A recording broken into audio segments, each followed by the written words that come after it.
Hello everyone, welcome back to the channel. So today I'm going to tell you how to find out if someone left or was removed from a WhatsApp group. If you are using WhatsApp or WhatsApp Business and now you want to find out if someone left or was removed from a group, so let's see how can you do this.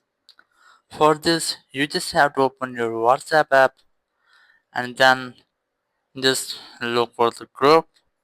As after that, you just have to tap on group info and here look for members and then select see all members, and here scroll down to the end and you will get an option of view past members. Just tap on it and here you will get a list of the members which was left or removed.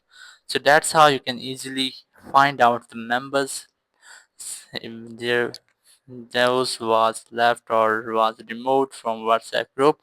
Thank you very much for watching the video. Until next video, bye bye.